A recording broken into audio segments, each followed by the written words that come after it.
Écoutez, on a travaillé pendant 2 heures avec le président de leur association et un certain nombre d'entre eux, plus jeunes femmes qui les accompagnent au nom de la Chambre d'agriculture. Ils ont maintenant, autour de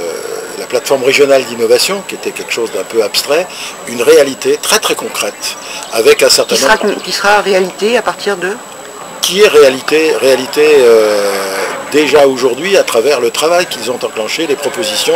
et qui sera financé à hauteur d'un peu plus de 500 000 € par le Conseil régional lors de la prochaine commission permanente, c'est-à-dire au mois de mai.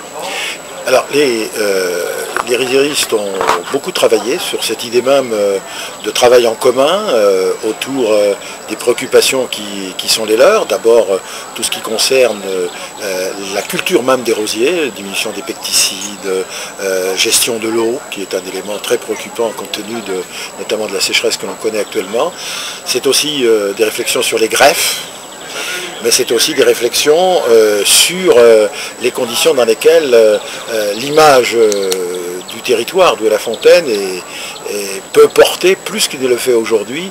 cette réalité que constituent les compétences qu'ils ont en matière de culture de rosiers et de pépinières. Donc tout ça est en place. On a évoqué différentes dispositions et j'ai même proposé qu'ils puissent rechercher un local sur Douai-la-Fontaine pour pouvoir positionner leurs réflexions, et y compris cette image qui est, je crois, tout à fait positive. Et j'ai confirmé également que les conseils régionaux d'Auvergne, le conseil général de l'Allier et le conseil régional s'étaient concertés pour pouvoir apporter aux repreneurs une avance remboursable globalement à hauteur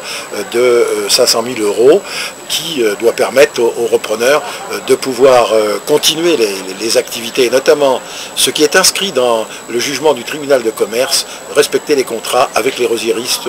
de Douai-la-Fontaine. Vous voyez que dans ce domaine-là, le hasard... La région porte très fort... J'ai été sensibilisé à cela parce que moi j'étais lycéen à Montluçon et Delbar, c'est juste à côté de Montluçon, tout le monde connaissait les pépinières Delbar, et puis j'ai rencontré à Paris, il n'y a pas très longtemps, au hasard d'une rencontre, le maire de Clermont-Ferrand, le maire de Montluçon, et puis lors du salon du végétal à Angers, c'était juste au moment où cette question se posait, nous avons pu caler, et j'ai interpellé le conseil général de l'Allier, mon collègue du conseil